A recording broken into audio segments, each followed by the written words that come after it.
नमस्कार दोस्तों, मैं विपुल आईएसडी नेटवर्क के बॉलीवुड सेक्शन में फिर हाजिर हुआ हूँ। मित्रों, कल का दिन हमारे लिए एक दुखी करने वाला समाचार लेकर आया। कॉमेडियन राजू श्रीवास्तव के निधन की खबर जानकर पूरा देश स्तब्ध रह गया। 42 दिन पूर्व जब राजू को अस्पताल में भर्ती कराया गया था, तब यह आशंकाएं बलवती हो उठी थी कि अब वे शायद ही वापस आएंगे। उनकी सकुशल वापसी के लिए परिजनों के साथ देश का आम नागरिक भी प्रार्थना करता रहा। बुधवार की सुबह 10 बजे राजू सारे रिश्ते नाते तोड़कर अपनी अगली यात्रा पर निकल गए। कुछ कलाकार जाते हैं तो एक शून्य छोड़ जाते हैं। राजू श्रीवास्तव देश की जनता में इतने अधिक लोकप्रिय क्यों थे? इसका ठीक ठीक जवाब उनकी स्वस्थ हास्य प्रस्तुतियों में सहज ही खोजा जा सकता है। मुंबई में राष्ट्रीय पहचान मिलने से पूर्व राजू कानपुर के गजोधर हुआ करते थे। जो जहां मिल गया उसे हंसाने का काम गजोधर का हुआ करता था। गली नुक्कड़ सरकारी कार्यालयों में राजू मिलने वालों को शोले फिल्म के संवाद सुनाया करते। गजोधर नामक पात्र भारत में प्रसिद्ध होने से पूर्व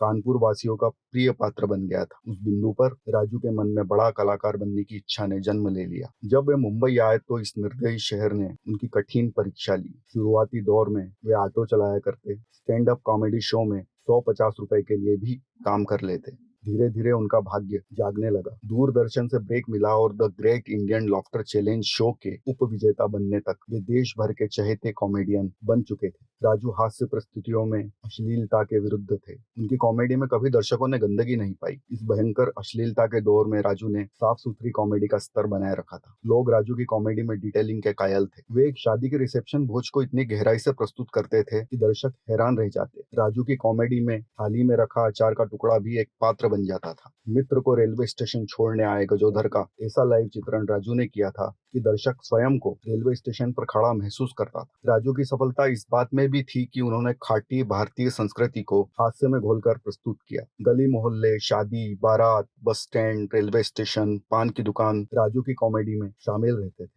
राजू एक ऐसे कॉमेडियन थे जिनको सहज ही परिवार के साथ देखा जा सकता। जब वह टीवी पर आते तो लगता था मानो कोई सगा संबंधी पास बैठकर किस्सा गोई कर रहा हो। राजू की सहज स्वाभाविक शैली और विनम्रता ने उन्हें भारत के आम जन की आत्मा से जोड़ रखा था। राजू को देख उनके समकालीन हास्य कलाकारों ने बहुत कुछ सीखा। उन्होंने सीखा कि ओवर एक्टिंग किए बिना, अश्लीलता के बिना सहजता के साथ दर्शकों को हंसाया जा सकता है। राजू ने एक शानदार जीवन जिया। उन्होंने वह सब पाया जिसकी अभिलाषा वे करते रहे। उनको सम्मान मिला, उनको समृद्धि भी मिली। बुधवार को दिन भर राजू के जाने पर देश अपने ढंग से दुख प्रकट करता रहा। गजोधर की ट्रेन तो 42 दिन पूर्व ही छूटने वाली थी, लेकिन आप लोगों के प्रेम ने उन्हें प्लेटफॉर्म पर रोके रखा। कल सुबह की ट्रेन से गजोधर भैया अपनी नई यात्रा पर निकल गए। ईश्वर करे राजू का हास्य बोध उनकी अगली जन्म यात्रा में भी कम न हो। वे फिर किसी कानपुर में जन्म लेकर लोगों को हंसाना शुरू कर दें।